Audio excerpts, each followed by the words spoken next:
ఇవి కాకుండా ప్రకృతిచ్చిన సంపద అధ్యక్ష ఇసుక మొత్తం సింగిల్ హ్యాండ్. ఈ రోజు మైన్స్ సింగిల్ హ్యాండ్ మీద మంత్రి గారు ప్రజల దగ్గర వచ్చిన రాబడి పోయింది.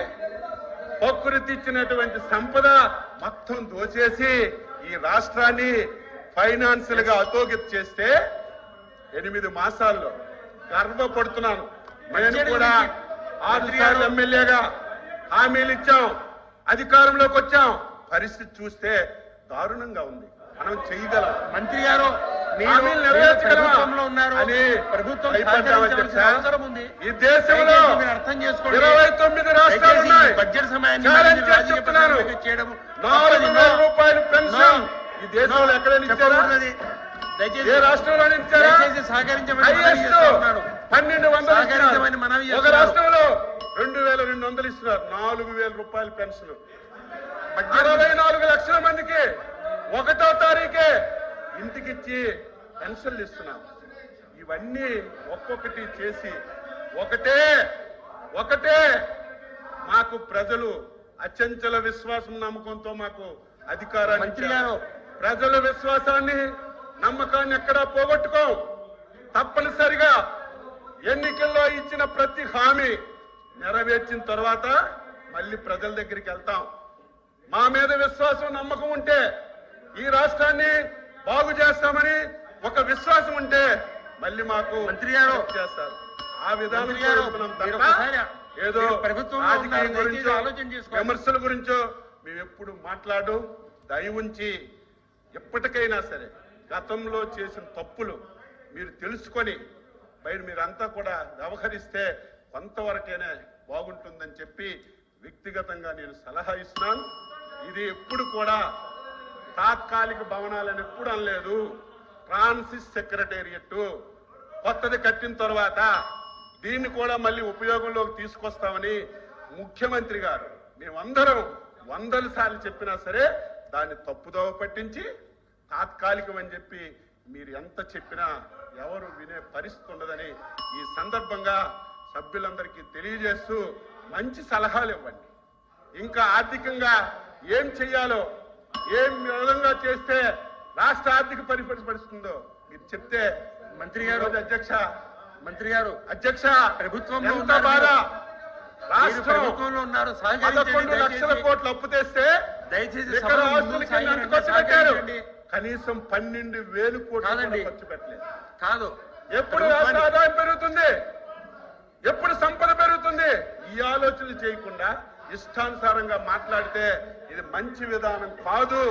మంచి సలహాలు ఇవ్వండి, మేము స్వీకరిస్తామని ఈ సందర్భంగా సభ్యులందరికీ తెలియజేస్తున్నాం.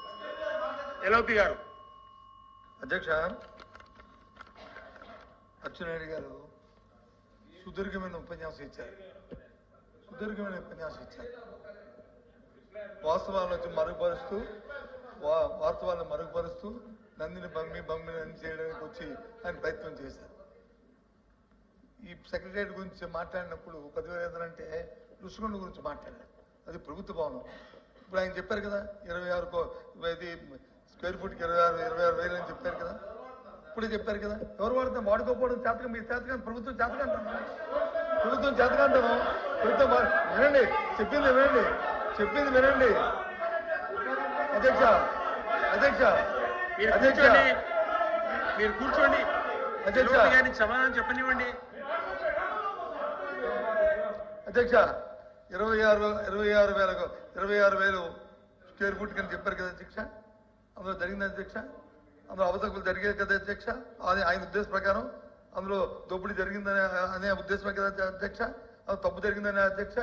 నిన్నగాక మొన్న వాడికి ఉన్న కాంట్రాక్ట్కి ఇవ్వాల్సిన 80 కోట్ల రూపాయలు అనాపేక్ష చెల్లించారు అధ్యక్ష. ఏ కిడ్నాప్ చెల్లించారు అధ్యక్ష. తప్పు జరిగితే ఎందుకు ఇవ్వాలి అధ్యక్ష? కంప్లీట్ కానీ ఒకసారి చెప్పాలా? కంప్లీట్ కానీ ఒకసారి ఆయన సమాధానం కంప్లీట్ కానివ్వండి. అధ్యక్ష మీకు అధ్యక్ష పాసింగ్ గా రిమార్కులు చేస్తే దానికి వెంటనే మీకు కౌంటర్ ఇవ్వాలి అధ్యక్ష. మంత్రి అదే ఎల్ఓపి గారు చెప్పారు మీరు అంత అవినీతి జరిగింది, దానికి బిల్లు ఎందుకు ఇచ్చారు? ఎప్పుడు ఈ ప్రభుత్వం కక్ష సాధింపు ఉండదు. ఈ రోజు బిల్లు ఇచ్చింది వినండి, వినండి, పూర్తి చెప్పిన వరకు ఇవ్వండి. ఈ రోజు ఎవరైతే మీరు చెప్పారో, ఎవరికైతే 100 కోట్లు బిల్లు ఇచ్చామని చెప్పారు, ఋషికొండ పని మీద ఇవ్వలేదు అధ్యక్ష. ఆయన ఇంకెక్కడో కాంట్రాక్ట్ చేస్తే ఆ పనులకు బిల్లు ఇచ్చారు తప్ప ఋషికొండ మీద ఇవ్వలేదు. తెలుసుకోకుండా మీరు ఆ బిల్లు ఇచ్చారని చెప్పి ఏదో పేపర్లు వచ్చిందని చెప్పి మీరు మాట్లాడితే అది తెలుసుకోవాలి. మేము బిల్లు ఇచ్చాం కానీ ఆ కాంట్రాక్టర్ మిగతా ప్రాంతాల్లో ఎక్కడో పనులు చేస్తే దానికి బిల్లు ఇచ్చాం. అదే మీరైతే 5 సంవత్సరాలు తెలుగుదేశం హయాంలో చేసిన ఒక్క పనికి బిల్లు ఇవ్వలేదు, ఒక కార్యక్రమం చేయలేదు. మేము అలా కాదు అధ్యక్ష. కక్ష సాధింపు చర్యలు అనేవి మాకు దరిదాపుల్లో ఉండవు, రావు. ఇది తెలుసుకోమని చెప్పి కోరుతున్నాం అధ్యక్ష. ఏదో పేపర్ వాళ్ళకి ఆంధ్రజ్యోతి పత్రిక వచ్చింది అధ్యక్ష. ముందు చెప్పండి. ఈ రకంగా ఇచ్చారని చెప్పి వచ్చింది అధ్యక్ష. ఒకటి ఇచ్చారని ఆంధ్రజ్యోతి పత్రికలో వచ్చింది అధ్యక్ష. ఇదేమి కొన్ని సాక్షి పేపర్లే రాలేదు అధ్యక్ష. కొన్ని ఏదో చేసుకున్నారు, తప్పు వార్త రాశారు. కొన్ని మీరే అంటారు కదా మంచి వార్త రాస్తారని, మరి ఆ పేపర్లలో వచ్చింది అధ్యక్ష. మరి ఆ తప్పు కాదంటే రేపు ఎంక్వైరీ చేయమని ఇప్పటికైనా సరే అందులో అవకతవకలు జరిగితే ఎంక్వైరీ పోస్ట్ చేయమని అధ్యక్ష. ఎంక్వైరీ చేయండి, ఎంక్వైరీకి ఆదేశించండి, ఎంక్వైరీకి ఆదేశించండి. ఎవరు చేయమని అధ్యక్ష. తప్పు జరిగితే తప్పు జరిగితే ఎందుకు చేయట్లేదు? ఎందుకు ప్రభుత్వం చేయట్లేదు? ఎందుకు వెనకం చేస్తుంది? తప్పులు జరిగినప్పుడు ఎందుకు వెనకం చేస్తుంది? ఒకవేళ ఇక్కడ ఏదో ఒకటి మాట్లాడకపోతే తాడేపల్లి ప్యాలెస్ లో అక్షంతలు పడతాయని మాట్లాడటం తప్ప వేరేదేం లేదు అధ్యక్ష.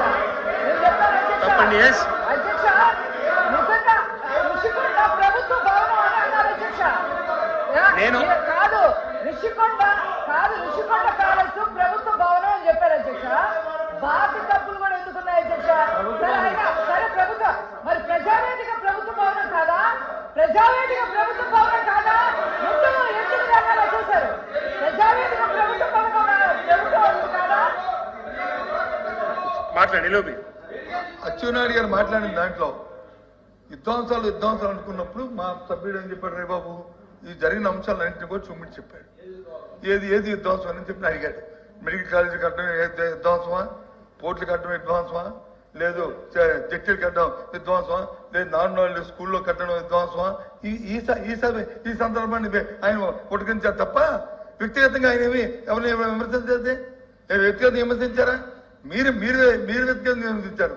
నా పేరు ఇస్తారు కాబట్టి చెప్పినప్పుడు చెప్పారు ఈ 10,500 అది 26,000. ఓకే, ఎంక్వైరీ చేయండి. అక్కడ తప్పు జరిగితే ఋషికొండ కట్టడాల్లో కానీ తప్పు జరిగితే ఎంక్వైరీ చేయండి. ఎందుకు చంపుతున్నారు? కారణం ఏంటి? జరిగితే కాకుండా ఆవిడకి ఇవ్వడానికి లేదు ఏంటి? కాదు అధ్యక్ష, ఇంకో విషయం చెప్తాను. మాట తెప్పము ఇది మా సిద్ధాంతం అధ్యక్ష. మా కట్టుబడి ఇవాళ కూడా చెప్తాను అధ్యక్ష. మేము ఏదైతే మాట చెప్పామో ఆ మాట మీద నిలబడి ఉన్నాము అధ్యక్ష. అందులో మరి ఇంకా వేరే మాట్లాడలేదు అధ్యక్ష.